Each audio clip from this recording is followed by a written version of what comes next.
Starting soon thing. Jace, whatever you need from me, you know that. Thank you, sir. Always. All right. And do you want me to just like unmute you, or are you gonna do that yourself? I'll do it myself. Okay, no worries.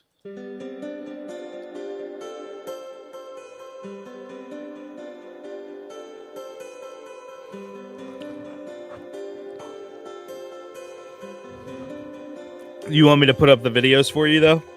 Yeah, I'll I cue got you. you. I got you.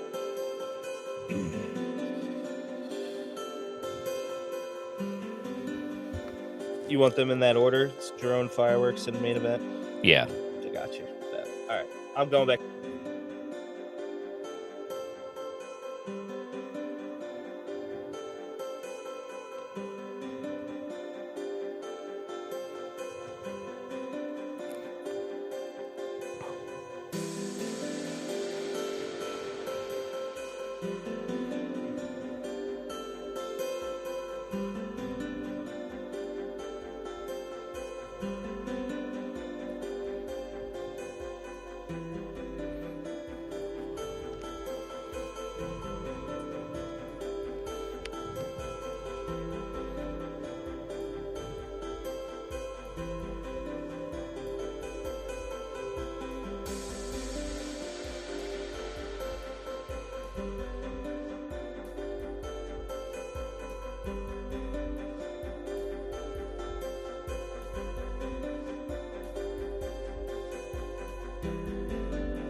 All right, everyone. Welcome to episode 5 of Controlled Chaos. I am your host, Jason Liederfine, U.S. Army combat veteran and current Chief Operating Officer for Cage Fury Fighting Championship. We definitely have a great guest on today that I think you've probably, if you've ever followed the sport of MMA, you've seen him a million times. You might not know exactly who he is, but I guarantee you've seen him.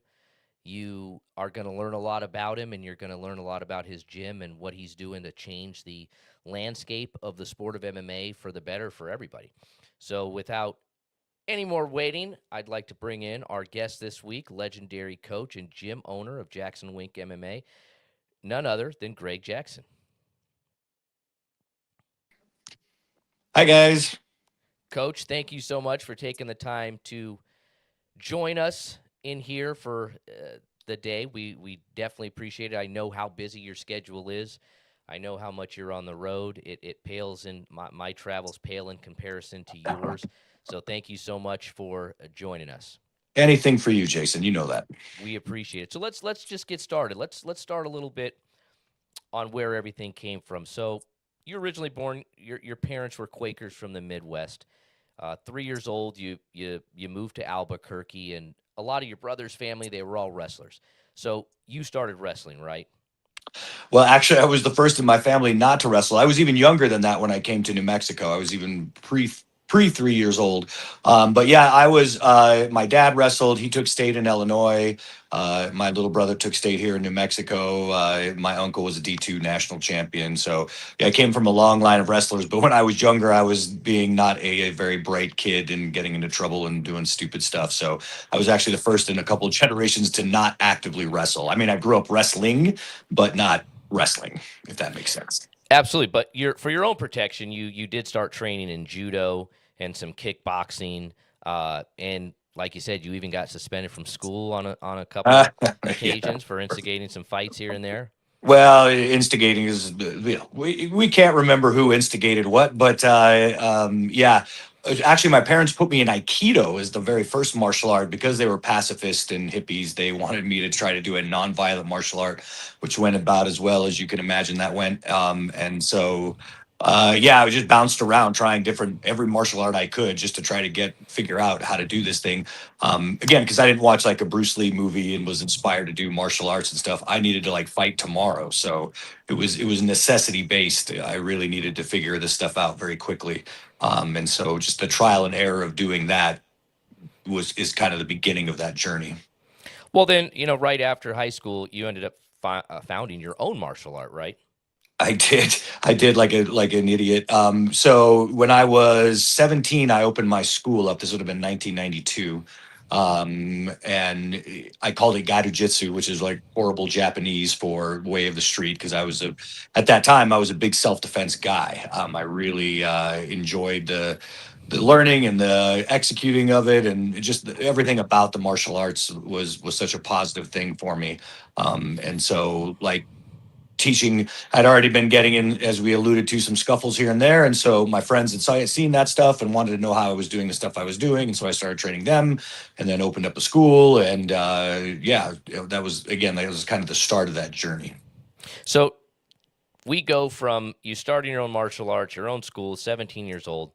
And if I tried to list all of the awards and recognition that your school's gotten, I'd be talking for 45 minutes straight.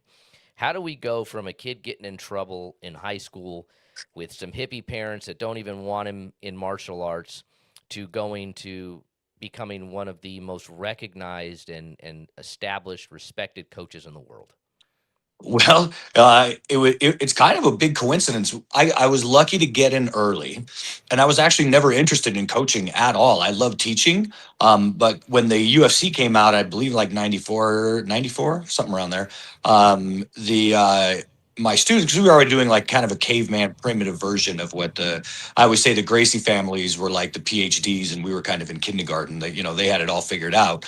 And I'm always grateful to them for creating that entire revolution.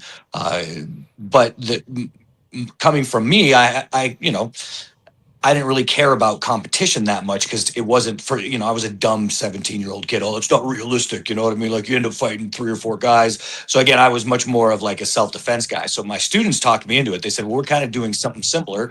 Let's go do some of these competitions. So I thought, we might do okay, whatever. I have a very hard time saying no to my friends. I still have a very hard time saying no to my friends. So I'm one of them, you know. I don't know. I know. You're a very dear friend, but so we just kind of went to see what it was all about, and we ended up winning everything. And then, of course, they were addicted to that. And 30 some odd years later, here I am in front of you. I mean, that's kind of the short version. But I had to get talked into it. I never wanted to be a coach or do anything like that. So they basically talked me into it. What people, like I mentioned, a lot of people have probably seen you almost every UFC event. You're cornering somebody and they see you there. But what they don't get is you spend more of your time traveling with guys at regional shows and going to Albuquerque and Memphis and New Jersey. And I've seen you all over the country, dedicating yourself to those guys that you think are going to make it to the next level. And something that I've noticed about you is I've never heard you raise your voice. I've never heard you cuss anybody out. I've never heard you get overexcited. You have a zen about you that you keep guys grounded a bit. And is that kind of a philosophy you like to have? Yeah, and what I found is if you're yelling all the time, then it just becomes noise, right? Like they expect you to yell, they expect you to be angry, and it really doesn't mean anything. There's no integrity to it. But if you're nice and sweet and respectful and kind all the time, when you actually do have to hit the gas pedal a little bit, it has such a more dramatic and desired effect. So if you've got to really pull somebody out, or lay down the law at the school or whatever, people will stop and listen if the guy that's always sweet and nice is now screaming at you. So it's a twofold thing. I try to be professional as much as I can at all times. And, I fail sometimes, as we all do, but I try. And the second part is then it gives the potency and power too when you actually do have to raise your voice or yell or like I always say, hit the gas a little bit. It makes it a lot more powerful. So yeah, it's a very calculated way, but it's also, I just try to have fun in my job and have a great time in the process, and win or lose. Losing sucks, obviously, but you just try to have fun. Well, it's funny. Our guest next week on Friday, Eric McMahon, you were cornering Chris Brown one time in Tunica, Mississippi. And he Uh-huh. said he approached you in between rounds about a foul that he felt Chris was doing. Uh-huh. And he talked to me after the fight, and he said, I went to talk to Greg about a foul that Chris was doing. And by the time I walked away, Greg had me convinced that the other guy was doing it and that Chris was perfectly okay. And I walked away. I walked away confused. So you've also kind of figured out the verbal judo on top of it as well, how to communicate with people to get your point across. I mean, is that something you've worked on for a long time? Yeah, I mean, that's just experience, right? Like, so I've probably cornered more fights than any other coach at this point. I'm sure somebody will pass me eventually just because I've been doing it so long. And in the olden days, there was, you do 8, 9 people on a single card. So, especially at the regional level. So, yeah, I've done a ton and just experience, just like, okay, you're not going to catch many flies with vinegar, as they say, and you just have a logical point, present it well, and hopefully it stands on its own. But yeah, a lot of experience, a lot of trying to figure out the best way to do my job. And now, we say Jackson Wink. People might not know, about Coach Winklejohn, who is your striking coach. Yeah. And I've seen the relationship that you guys have, and it's so unique and so. I think the compliment that you guys do to with each other is so amazing. You guys are that blend of perfection together, where you may fall, he strides, and where he falls, you stride, and you guys complement each other so well. And the relationship, no one's ever trying to put the ego above the other guy, which I see a lot in MMA gyms with coaches, where someone's ego takes over and they leave and they get their own gym and they have a falling out. But you guys have been together for a long time, which shows that it's working. So what is that recipe that you guys have that's made it work so well? Well, so Mr. Winklejohn, I call him my big brother because he really is. I Your mean, little bro, he's big bro. exactly. So, he's about 12 years older than I am, and a great kickboxing champion. So, in the early 90s, around the time I was opening up my school, I needed help striking. I needed help with everything, really. So, luckily, I had access to him. Crystal Trail, one of my students, introduced us, and we just hit it off right away. And it's been gangbusters since. In 2007, he tried to retire because we had been working together, but it was still just Jackson's mixed martial arts at that time. And then 2007, he tried to retire, and I was like, absolutely not. So we became Jackson Winklejohn, and we've been, basically partners ever since. And yeah, we don't have a cross word. We get along great.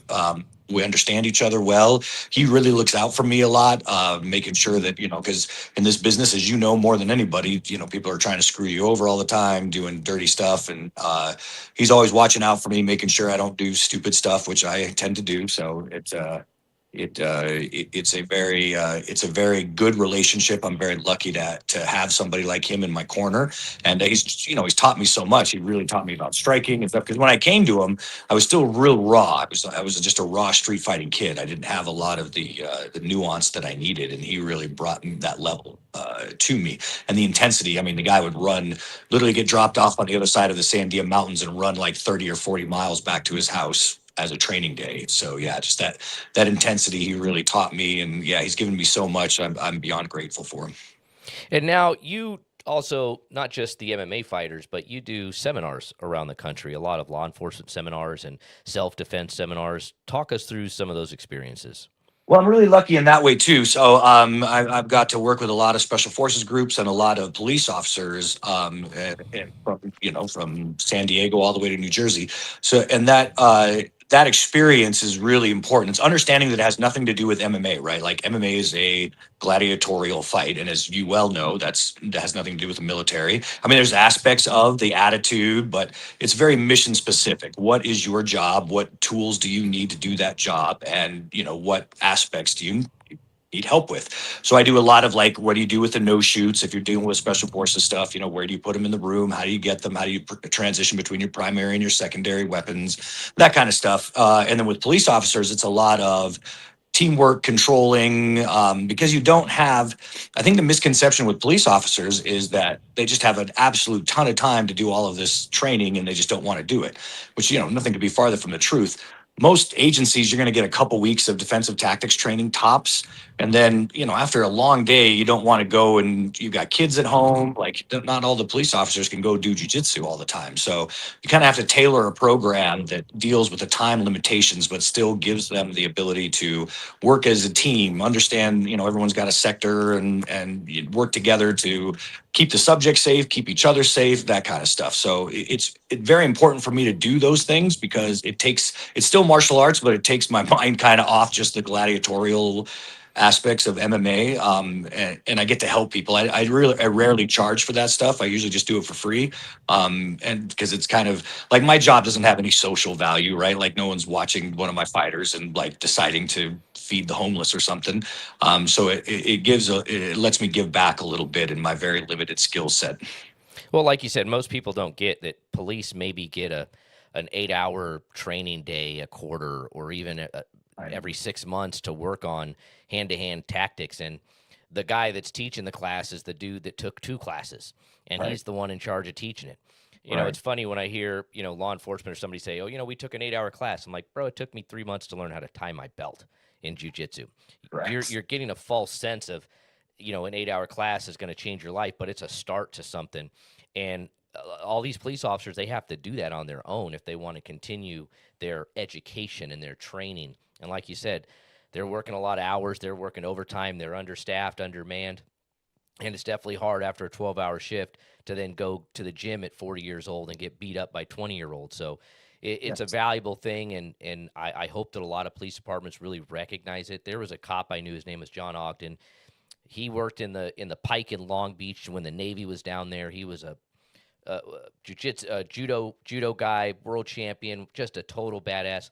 He said, I never pulled my gun once because I could just beat him up and I could go hands-on with people. And I feel that the less people are trained to defend themselves, the more likely they are to escalate the use of force. So, law enforcement officers out there, definitely take advantage of anything you can do to get yourself in a jiu-jitsu gym. That's absolutely right, and it does help the community. It really does, because of what you said, like, your fear is much less when you know you can handle yourself for real. Not like, I did karate for 3 years or whatever, but if you're wrestling around all the time using jujitsu, using those control points, it's super important. So yeah, I can't overstate how important it is. If you are LE, please get to a Brazilian jiu-jitsu class somewhere. It will really. And it is a lifestyle, right? It's not something you can drop in and do an hour a month and think that you're trained. You Correct. really do have to commit some time to it. So let's talk about the gym itself. I've had the pleasure of stopping by. You gave me a tour of the gym, and there's very few places in the MMA world with a gym like yours. So you're in Albuquerque. How long have you been in the new gym?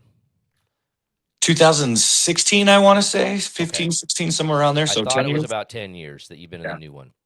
So your gym, you actually have dormitories where fighters can live full time, where fighters can be transient, meaning maybe they're just coming for a 6 to 8 week training camp, and they're in another country, they're in another state, and they come specifically to Albuquerque to train. What do you think has made Albuquerque such a desirable place for people to come train? Well, I think we try really hard to always stay on the cutting edge, always try to, bring the best information that we can. Um, so I think that's part of it. And the altitude here is great. Like, we're even higher than Denver. So the altitude's great. And there's nothing to do except train. So there's no beach, there's no beautiful people, dancing around in bikinis or anything like that. It is, you basically get up, you train, you go to bed, you get up, you train, you go to bed. And so that focus that this place gives you, the kind of austere, there's nothing else to do. The focus is I think part of the magic. It can be maddening if you don't like that kind of a thing. Like, if you decompress at nightclubs and stuff, yeah, it's not going to be the place for you. But if you really want to learn your craft, or if you really want to go to that next level, then that's what they used to call camp, right? You would go to camp because there's nothing else to do except focus on training. And so we have the altitude, we have information, good training partners, and yeah, I think it's a great place to focus. Yeah, like you mentioned camps. Like I remember back in the day, De La Hoya going up to Big Bear, California, and they would rent a big house, and the whole team would stay up there for 6 to 8 weeks to do a full camp, and there was no distractions. It's kind of hard to justify being late to practice when you literally live in the gym. You're in the gym. It's like, bro, you're 12 feet from the mat. You need to come down here. Now, what kind of benefits the guys get to live there? Can they come down and work out on the mats whenever they want? How does that work? Yeah, if you want to come down and you there's high end apartments there, there's dorm rooms there. But yeah, it's really a 24 hour. I mean, I'll go there sometimes 8, 9 at night, and the fighters are still training, working together, and that's what's really cool, especially because there's so many people from all over the world. You get all these different people working together. So you're going to work with Russians and people from China, and it's just everywhere is somehow represented at some point. And so watching those cultures interact, watching the people interact, watching the techniques interact, asking each other questions and stuff, training together, it's a lot of fun to be a part of. I just sit back and watch sometimes, just amazed at these different people that might not meet. If in the middle of China, you might not hang out with somebody from Spain, but there they are training together and having a great time, and it's really cool to see.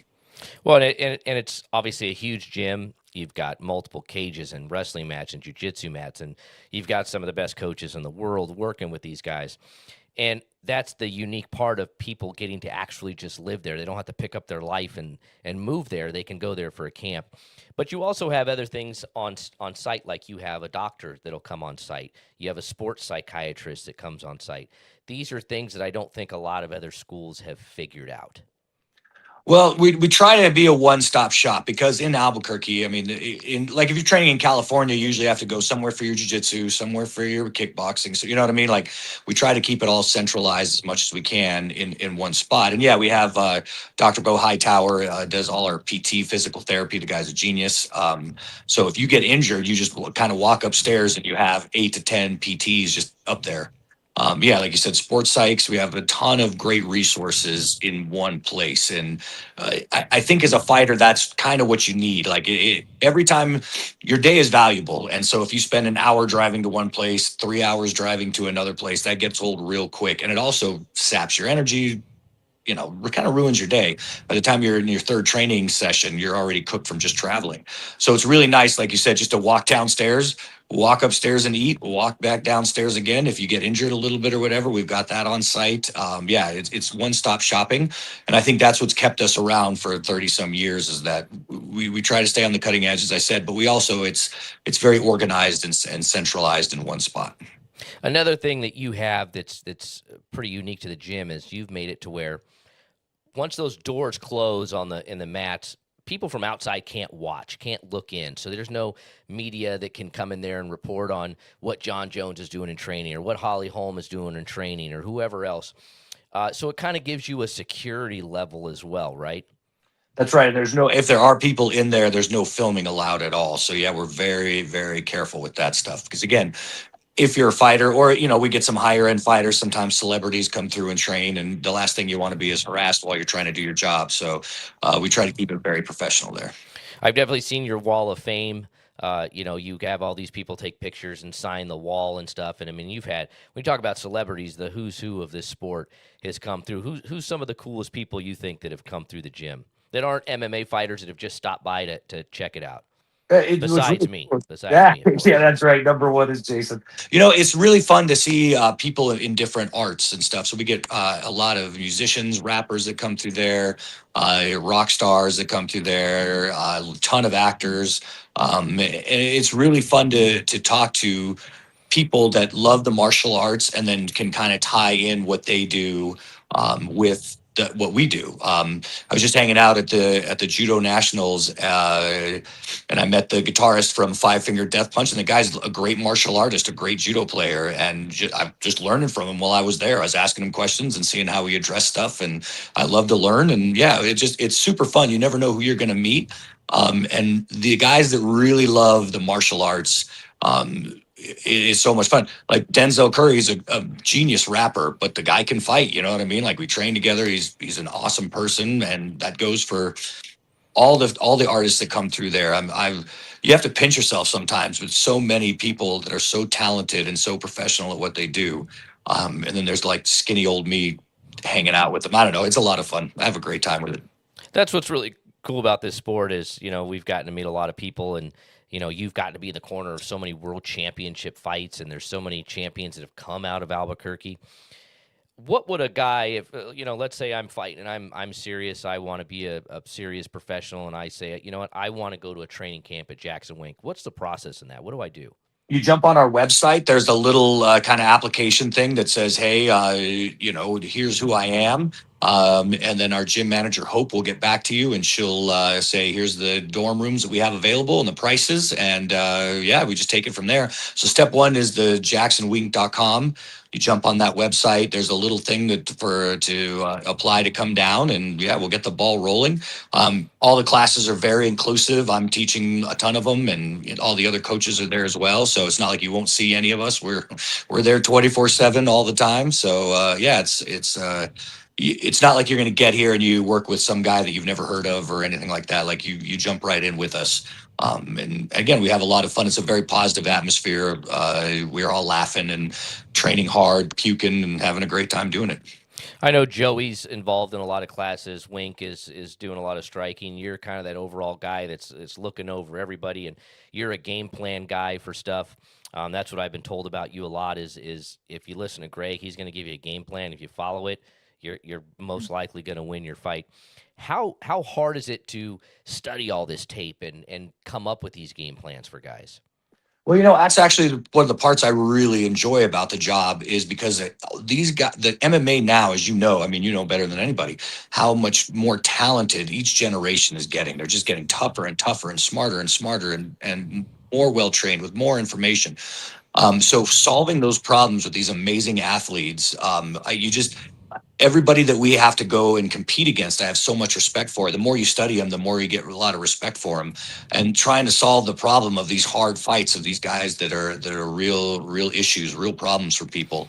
Trying to figure out a way to beat those guys is so fun to do. It's so mentally stimulating. It's so involved. It's really, that process is a lot of fun for me. It's like playing a video game except for real. So it gives you this. And if it does work out, if you do make the right call, it gives you such a great sense of accomplishment to see your friend win and do it in a way that was creative and smart and all those great things. So it is a hard process, but it's a process that I really enjoy. And a lot of people just don't get that when we dedicate that much time to somebody competing, we don't just have there's not a financial stake. It's an emotional connection with these people. There's a lot of guys that I know, I don't enjoy watching them fight because I don't want to watch them fight. I don't want to see my friend not achieve their goal. So Right. it can be difficult. You've gotten to get a lot of guys to the highest of the highs, but unfortunately we see the low of the lows sometimes. Guys do lose. It happens. What I've noticed on the regional scene sometimes is there's a lot of coaches that take a fighter's loss personally, that it reflects on them if a fighter loses. So what their goal is to take the easiest fights possible because they want to make the fighters win about themselves. Something that you guys don't do. Have you seen that type of attitude in the sport? I think so. It's about that is really like wanting to be a Bruce Lee, right? Like you want to be regarded as this amazing coach and everybody wants to come work with you and stuff. But if you're going to do a lot of fights, you are eventually going to lose. And listen, you're not going to always make the right call too. Like as a coach, I've made it. I mean, I've done thousands of fights. I've made hundreds of mistakes. Like, so nobody's perfect. So you have to be very confident in yourself. And the second thing is the way I always look at it is the win is for the fighter, not for me. Right, they're the ones in there risking it. They're the ones in there, getting hurt, being brave, dealing with the pressure. That's them. So when they win, they get that. I don't. That has nothing to do with me. I'm just support. I just help. But when they lose, I take that part very personally. I'm like, well, I wish I would have prepared them better, or figured out a better game plan, or figured out a way to win. And sometimes, it's not in the cards, and sometimes you do make mistakes. But I always say that the wins are for them and the losses are for me, and that's always the way I feel about it. If you watch, when the fighter loses, I'm the first one in the cage. Like I'm the first one to go up to him and hold on to them or whatever they need and tell them they're going to be all right. That's fine. But when they win, I'm the last one in. Let the other coaches get in, let them get their shine and stuff. And that's just more of that attitude for me. It's very important that I keep in my mind always the wins are for the fighters, the losses are for the coaches. Well, I rarely text people when they win because, look, I know everybody's celebrating it and they're going to get 1,000 messages. They've heard it a million times. But I try to be the first one when they lose to let them know that I watched it and I think they're great. And, everything you can say to be positive, to know, because, like, I forgot who it was. There was a heavyweight champion. He said, man, when I'd win, I'd have 100 messages. But when I lose, not a single person hit me up. Not a single person said anything to me. And that's, for a fighter, man, that's the lowest of the low when you lose a fight. So that's the time they need you the absolute most. Absolutely. And just understanding that it's their journey and your support, I think, is very important for coaches because I mean, as you well know, fame's a monster. It brings out the worst in you so quickly. Like, and everybody falls, even, myself, I've fallen prey to it. Not that I'm famous, but even that little bit can make you act the fool. And so it's important to remember where you belong, who you are, and why you're there. Yeah, absolutely. And, you know, understanding how great it is to win, that you're going to lose, like you said, and it's unfortunate, and it's part of the journey. But like we said, as long as you learn something from it, you're going to continue to be great. So let's talk about what you really think it takes to be a champion in the sport of MMA. I think a lot of guys just don't quite understand how hard a John Jones, a Holly Holm, a George St. Pierre, and all these guys work to get to where they are in the sport. Are you going to be a UFC champion, running 2 miles a day and going to jiu-jitsu practice for an hour and hitting pads with your coach? Or what do you think it takes to actually be a champion? That's really it. You have to have this weird combination of humility, but also self-confidence, right? So you have to be able to be coachable, like listen to the coach, but also try to figure it out yourself, if that makes any kind of sense. And the real thing there is work ethic, work ethic, work ethic, work ethic. The people that always run back, like Holly Holm's a great example of that. We have this mountain run that we do up on top of the Sandia Crest. It's about 10,500 feet. The rest of us will walk home after we've done all the sprints and stuff, and she always makes it a point to run back home. So that, or to the cars, I should say, not home, but so that attitude of, just doing another round, pushing it a little bit harder, consistently over and over and over, watching film again and again and again, that kind of work ethic where you're just not doing it as a hobby, but like you have to be obsessed with it, literally obsessed with it. Think about nothing else. That's the level of dedication it takes. And yeah, there's a lot of people that think, because I'm talented, especially the talented guys are the worst. Because I've got all this talent, I can work a little less hard. And they will go far, but just not far enough. I mean, Frankie Edgar himself said, hard work beats talent every single day. That's And right. of course, talent can get you pretty far, but when it's the third round and all of a sudden your lungs are collapsing, you're not as talented as you were before. So That's right. and I've seen the pictures of that run, and I don't know if I've ever seen a picture that Holly was not in during those Yeah. runs. And I guess that's another really great thing about JacksonWink and Albuquerque and being at that gym is you're afforded not just the combat arts portion of it, but also the conditioning portion and the determination and all that stuff, which is so important as an MMA athlete to reach to the top. Right. Because you have to have the whole picture, right? Like if you could have the perfect technique, but like you just said, if you don't have the conditioning to apply that technique, then basically you don't have that technique. So having the entire picture, the psychology, the physical ability to do it, and the right information, that you really have to have all of those things and being pushed all the time. Like you constantly have to learn new stuff, constantly have to push your conditioning, and constantly have to be comfortable with your psychology as well. Like a lot of people tell you, if you're the best guy at the gym, you're probably not at the right gym. That's right. So, you're probably never going to be the best guy at JacksonWink because there's so many bodies and there's so many people.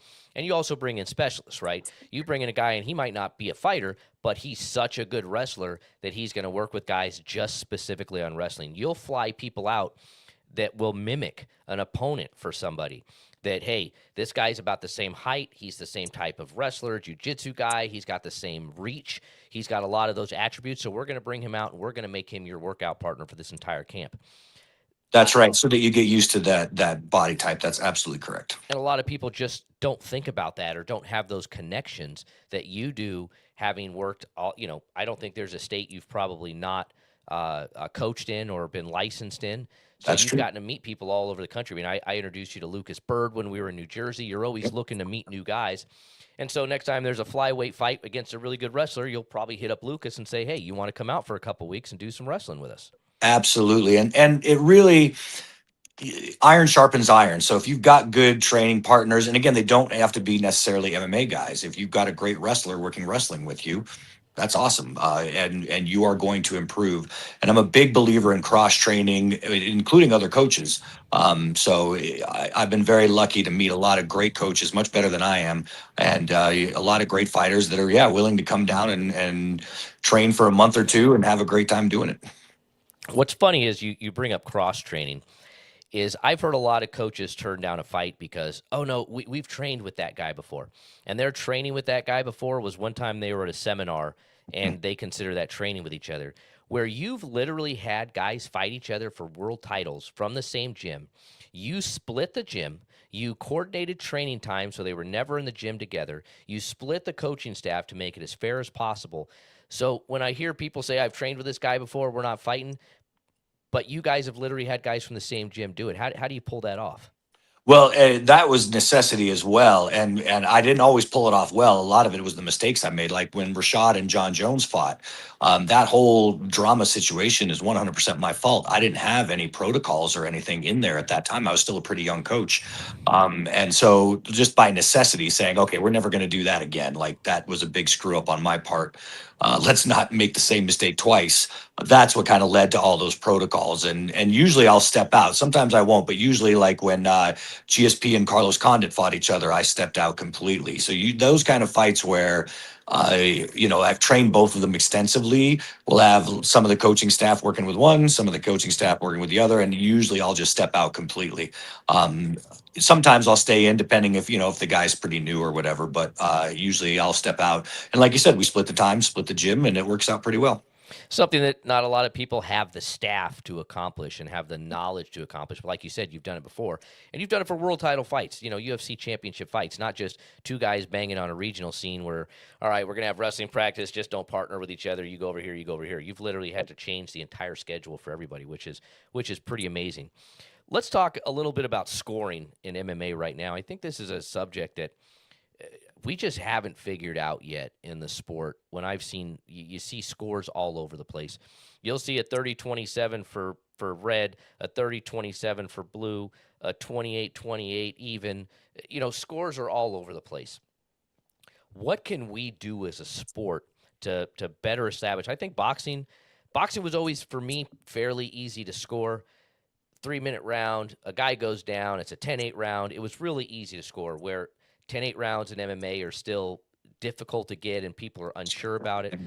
What can we do to make the scoring criteria a lot tighter and more fan friendly so that people watching we know how this fight's going? That is a great question. It's a great question. And actually, you probably have more insight to it than I do because you have to deal with so many more commissions on that level, whereas I just have to deal with the decisions. It's so subjective and it's so difficult, and depending on what you, as a coach, you're looking for. I really think that education is the key. Like the more educated you can make these judges, the more they can understand the different points of view. It then becomes, I think, a little easier to judge, and then the fans as well. The more educated they are, because remember when we were, in the '90s, there were no every tournament you went to, because there were tournaments in those days. Every fight you went to had completely different rules and standards, and like it was very. That's where rules meetings came from, is because we didn't know it was. Is it open hand to the face, closed fist to the body? Is it everything goes? There were all these different rules. So I think we have tightened it up in the last 20 years, with the unification and all that stuff. Um, and I'm sure there's people like you that have better ideas. For me, on my end, I see a lack of education a lot of times. And then a lot of it's subjective too. So if a guy gets a takedown, but he doesn't really do any damage, and the other guy gets back up, do you give the guy that give the takedown? Because it is hard to take somebody down, but then it's also hard to get somebody up. Like, how do you score that? Like, if we codify that, that would be great. Like, you give a point for this and a point for that. That would be awesome. I don't know exactly how we would do that because the value, again, is subjective there. But I think that the more educated you get these guys, the better the points are going to be. And I think also with one of the strengths of MMA is that it's usually not personal. Like we just had Holly Holm do a boxing match on Saturday in El Paso. She clearly won the fight. It wasn't even close. Like clearly 7-3 or whatever. But she lost the decision, and that's pretty obvious to guys like us, where you're saying, well, she was an MMA fighter. She came back to boxing. It's very personal, right? They're going to let you know that no, you can't just come in here and win a boxing match, even though she clearly won the match. So I think that there's a lot less of, at least in my experience, that kind of personal vendetta stuff that you get sometimes in boxing. But still, I mean, we have our issues, like you said. That's wildly all over the place. In the aggregate, in consensus, if everybody's like, what? Like, how did he see the fight that way? If everybody's saying that, maybe look at the judge and say, well, this judge needs a little more education. And I, you hear the word robbery a lot in places, and there's some close rounds. Sometimes they can go either round. Like, one judge, he has a wrestling background, so he scores that takedown as the winning criteria, where another guy is a jiu-jitsu guy and says, I like to be on my back, so getting taken down isn't a big deal. So they may score the round separately, differently than each other. We had a fight last weekend. One judge had it 29-28 red, one 29-28 blue, and one had it 28-28 for a 10-8 round. So the fight was a draw. So these guys fought, and nobody was a winner, nobody was a loser. But you start to think, like, what is the criteria? And one of the things that drives me crazy is when I hear people say, the UFC ref did this, or the UFC judges suck. Promotions don't hire officials. The state athletic commissions do. So it relies completely on state athletic commissions, who are, in fact, government agencies. Most executive directors or commissioners are appointed by the governor of the state, and they're there to serve a term with a lot of legal things, and there's a lot of aspects of their job that we just don't understand. You mentioned unified rules. What's funny is we pass unified rules, and then each state has the option to adopt it. It's because they're all separate agencies. The 12-6 elbow, we saw those. What's funny is in Mississippi, it's always been legal to do a 12-6 elbow. It's completely legal. And now the unified rules have allowed it, but there's still some states that have not. And you see it because you travel a lot. These guys have to travel around, and well, it was legal in this state, but it's not legal in this state, but it is legal in this state, and it's confusing. It's very confusing, and it is better than it used to be, but it still can. Yeah, we need to unify. The new rules need to be the rules, and everybody needs to. It's weird. It's not. Imagine if this was football, and every state that you went to go play football in, they had slightly different rules. Oh, that's not a touchdown here. You know what I mean? You'd be totally confused, and I think that is another thing that fans and judges, right? Like you need to kind of unify that stuff because as a fan, I need to understand what the rules are, right? So that they know what they're looking at and if it's legal or not legal. And the same thing with a judge. So yeah, I think we're moving that direction. I hope, like you said, it's very challenging because not everybody is adopting new stuff and moving forward or whatever for whatever reason. I'm sure you have to deal with it more than I do, but unifying it, making it an actual sport with actual rules, and in some kind of codification system for the scoring for the techniques. I have no problem with any of that. My thing is just tell me what the rules are and keep it consistent. That's all I'm asking, right? Like, so that would help me out immensely. I mean, if you box in California, if you box in Wyoming, you box in Florida, New York, boxing's boxing. The rules are the rules. They're not, one of them's not going to allow a spinning back fist, and some of them allow a knee to the torso. Some of them a down when you're down if you touch a knee. Some it's if you touch the rope. No, the rules are the rules, and I hope that we can get there to where we don't have to have such thorough rules meetings before every show, because we have to. And I've gotten it to where we've got a script where you read every single thing that's a foul, so someone can't say, you didn't tell me I couldn't stomp on him when he was down. No, I did. If you didn't pay attention, that's on you.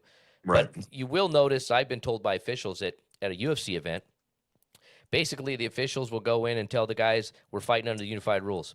And that's the rules meeting. And it's up to you to understand those rules. Right. That's correct. Oh, good, sir. that makes it a lot easier on everybody because it's the onus is on you to understand that. Right. So you are less than 2 weeks away from turning 52 years old. That is Don't look a correct. day over 50, but you're a good-looking guy. That's why I love you, Chase. What's in your 5-year plan, 10-year plan? What have you got going on? Well, professionally, I just want to do this till the wheels fall off. I am going to keep doing martial arts and keep teaching people and keep trying to help fighters achieve their dreams until I can't do it anymore. I kind of semi-retired for a little bit and was like, I just got bored real quick, and it's such a rush. The martial arts are so much fun. The camaraderie, the mental stimulation of having to go in, figure out everybody's individual personal growth plans, figuring out game plans, figuring out new techniques, better ways to do stuff is so addicting that when you get burned out on it a little bit, but when you don't have that, it's like not being able to do a crossword puzzle or something. Like you just get so bored so quick. So it's so fun, and I have such a great time doing it that I can't imagine. Like my 5-year plan is to talk to you in 5 years and have another great podcast. You know what I mean? Like there's no like I've already trained a ton of world champions. I've already done more corners than probably anybody else. So my goals are kind of achieved already, but the process has not been achieved, and that's the part I really like is just doing the thing. And I'm having so much fun doing it that like I hope to have this another interview where I'm completely gray instead of just kind of gray now and wrinkled up even more and still having the same kind of conversations. I would love it. So there's no end in sight right now. JacksonWink is as strong as ever. Greg Jackson's not going anywhere. He's staying, and you're dedicated to this sport for the unforeseen future.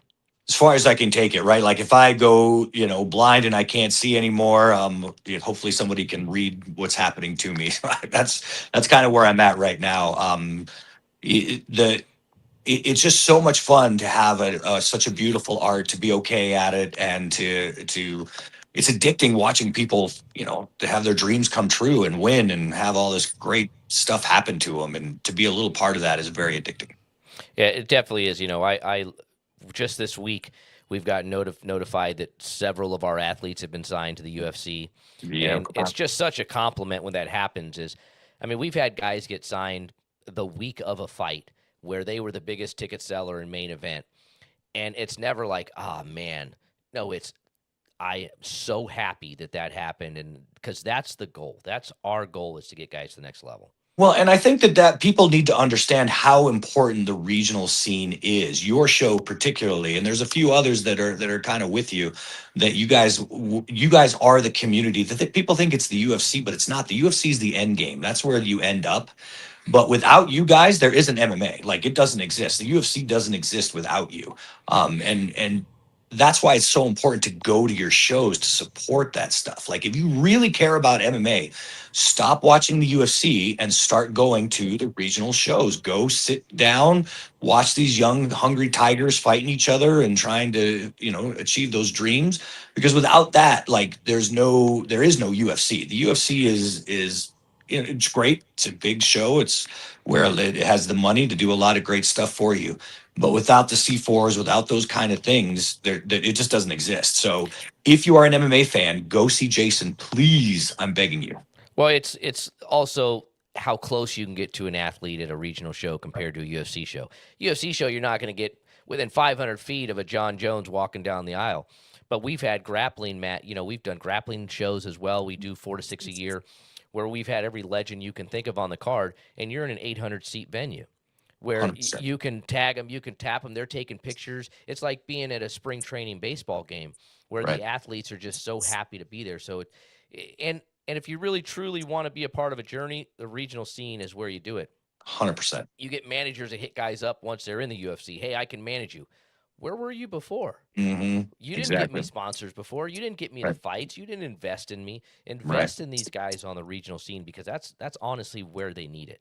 Absolutely. And you can it's really cool to say, oh, I saw them win. Oh, I remember that guy. I saw him win. Like you're really a part of that person's journey now. You went and supported him. You paid your money to watch him fight. That money went to him. So you're really a part of their journey, and I think that's so cool. Now, I see you at a regional show. Is it okay to come up and ask for a picture? Oh yeah, of course. Like, listen, if you want a picture with my ugly mug, more power to you. I'm not sure why you would want a picture with me, but I am always happy to, ask me questions, talk. I'm very, I am well aware after doing this so long that the fans are the reason that we are able to do any of this. So I'm all about talking. I will sit down with you if I have the time. I mean, if I'm in a rush or something, like somebody needs me or something, I'm always very polite and respectful. But yeah, if I have the time, I'll sit down and ask questions. No problem. Which is a rarity at this level. Like you said, a lot of guys can't check the ego, but you can, and that's appreciated. And taking the time to be on my show, I wanted people to really know the Greg Jackson that I've known over the years, 10+ years, and the relationship we've developed. And your Christmas card on my refrigerator and all those things are great. And I personally just want to thank you from the bottom of my heart for just being such a good influence for the sport, Oh, because without guys like you, I don't know if the sport would have survived opening up training camps like you have, and building and giving basically a roadmap to success that a lot of guys just don't have. And so I just personally want to thank you for everything you do for the sport. man, right back at you 100 times. You're the one that's actually making it happen. So yeah, we're grateful to you at 100 times over. Yeah, that's why I'm here, and I'll always be here for you. Well, thank you, Coach. We'll let you get out of here. I don't want to take up too much of your time. I know it's valuable. But again, you can go on JacksonWink.com and you can apply to train there. If you're in the Albuquerque area, don't hesitate to stop by and just say you want to check it out. They will 100% let you come check the gym out. And if Greg's there, if Wink's there, if Joey's there, any of those guys, they have no problem letting you check the place out. And you can see the level of training center and gym that it truly is. And follow them on socials. They're always posting pictures and updates and videos and tutorials. If you're in law enforcement and you want to look at maybe booking them to come out, send them an email, hit them up, because if they have the time, that's his charitable thing that he likes to do, and always makes time for it. So thank you, Coach. I hope you have a great day, and I will see you again soon. Thanks, Jason. Bye. Thanks, Coach.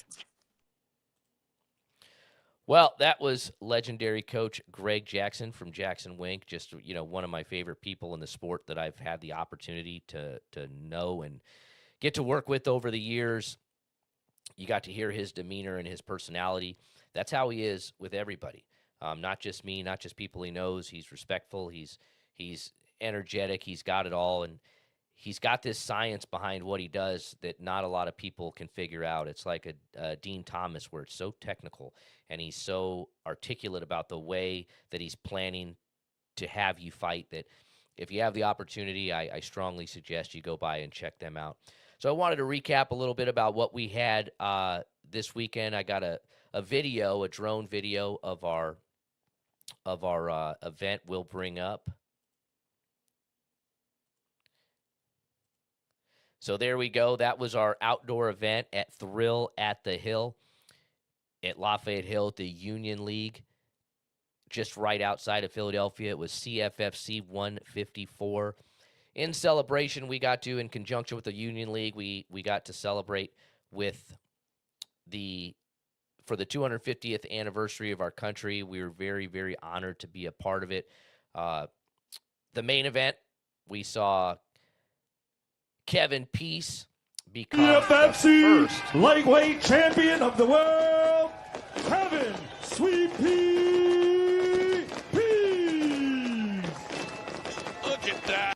We saw Kevin Peace become the very first male professional double champion in CFFC history. He was the welterweight champion, dropped down, and became the lightweight champion. And he won the lightweight championship in the first round via submission, which is very impressive. He had contemplated actually retiring from the sport and wasn't sure what his path was going to be, but got motivated again. And now he's a 2-division world champion in CFFC. Daniel Cormier is helping manage him and coach him. And I really hope Kevin gets a call in the very near future, if not already. I think at 155, he's definitely a threat for anybody on the UFC roster. So I'm excited and happy for him. We had a little fireworks show after the event, which was pretty amazing.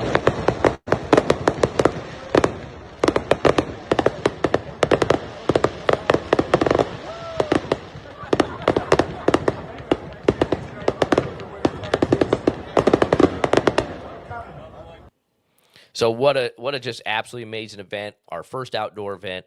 There's a lot of stress when it comes to doing a show outside. We didn't know because there's something we couldn't control. You can't control the weather. So we went ahead, we got it done, we planned it, and everything worked out perfectly. And a question came up, how does Kevin Peace do in the UFC? I think he's definitely UFC ready. He's undefeated on the regional scene. He's fought a lot of tough guys, and he's been doing that at 170. So getting down to 155, although probably difficult, he did it. He's got a phenomenal team around him. He's down at Kill Cliff. He'll train in Memphis at Memphis Judo Jiu-Jitsu in his hometown. He's got support from his family and his friends, and he's been doing this for a long time. He came up with me at V3 Fights in the regional scene. Same thing, won multiple titles.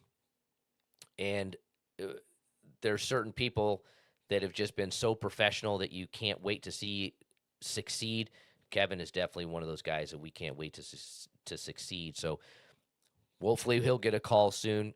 This Friday, we are going to have our next guest, Eric McMahon, who is a local gym owner, BJJ black belt, cancer survivor, a man of faith that has really made faith the center of his life, and also a UFC official. So he's been able to work UFC events around the country, and he'll also be working our event in Philadelphia. So it'll be his first Pennsylvania event that he's worked on June 19th. So we will be back in action June 19th, back at the 2300 Arena with just another crazy impressive card, title fights, live on UFC Fight Pass. It's going to be a great night. If you're in the area, come on by. There's also a Brazilian World Cup game the same day, so if you're watching World Cup game and you got some time after, head over to the 23 Arena and catch some live MMA. Make it a weekend, make it an event. We're working on some more guests that will get announced very soon. And we appreciate you guys watching. I thank you. Have the questions. We'll replay these. We'll have them up there for you. Like I said, you can reach out to Coach Greg Jackson if you're ever interested in going out to JacksonWink. And you could probably do that for a lot of gyms if there's one closer to you. But I do strongly, highly recommend JacksonWink as a phenomenal training facility for some of the best guys in the world. And we'll be back actually in studio on Friday with Eric. He's going to come to the studio and be here with us. And we're going to do that for our first time. And I appreciate all of you guys joining, and we'll see you later this week.